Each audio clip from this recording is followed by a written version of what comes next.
when a customer comes in, sees a woman, he's basically paying to have her appear to be enjoying herself to the maximum. When guys are coming in and they have this drive to please women, but the incentives are there around making money, what most women learn very quickly is that the way to make the most money is to appear to be very, very pleased by the customer that you have, even if that's not really the case. The sole marker that anybody assumes is the indicator of pleasure is how many orgasms you have. What it ends up happening is in that environment, it largely becomes a theatrical performance. And so when a customer comes in and, sees a woman, he's basically paying to have her appear to be enjoying herself to the maximum. Most women fake a lot of orgasms there to create this experience. The actual detrimental effect to society in the broader scale is that this gives men who seek these kind of services false positive feedback for things that are terrible. And it never actually teaches them how to improve their sex lives and those of their partners, because they just get this, oh, you're amazing. Oh, that was wonderful. And if anything, that reinforces that original idea that they may have had. Most women just don't like sex because clearly here's the evidence of this woman that he's paid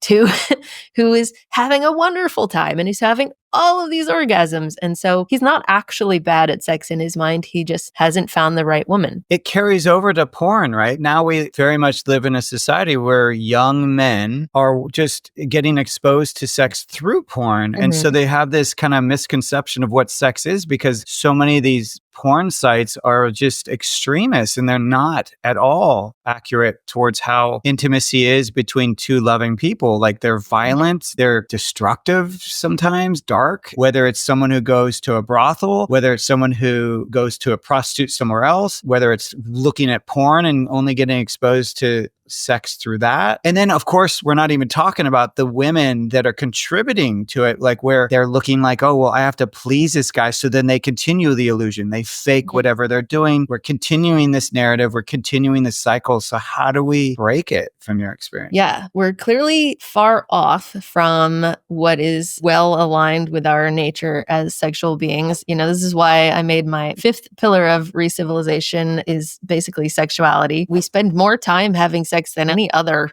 animal. Porn is not helping the case, as you mentioned. That does all kinds of problematic things. It's another false positive feedback thing because it's giving this type of stimulation that in no way corresponds to what somebody has actually done to develop themselves or to pursue partnership or anything like that. It trains your brain on stimuli that have nothing to do with reality. It doesn't provide a realistic type of guidance to help people improve their lives. In my mind, this is something that we should definitely talk about more, that this is an important part of our lives. Another thing just was the amount of evidence going into the industry, how enormous it is and pervasive, like people are suffering. This was another thing that I got to see firsthand. Of course, I had a very biased sample of people who were coming to me. There were very few people percentage-wise out there in the world who have fulfilling and regular sex lives and experiences as they would like to have in their life. I think that it should be something that we consider more important in society in general. And if anything, I would love to normalize the idea of supporting and helping and mentoring and training people in that sexuality is a skill that you can learn, that you can improve. The problem that I saw is people coming in for services in Nevada don't come in with a growth mindset. They're already stuck on the idea that they're not bad at sex. They just need to find somebody who likes it. But if you have somebody who's looking at it from a perspective of like, no, I want to know what I can do to bring the best of myself to the table as an attractive partner, an interesting person to interact with, and to become a more experienced and better lover, that's a path where we could really help people. So that's actually what I've been doing more recently. The term for it really is surrogate partner, is being somebody who, instead of creating that sort of theatrical performance compliments and false positive feedback that comes in the kind of prostitution or escort realm. It's about coming into an experience in a very authentic way and providing guidance and a safe space and genuine feedback that can help somebody to recognize how things are working for them and what could they learn and what could they do better. There's a panel at Paleo FX and somebody was talking about masturbating in order to learn what we like. That's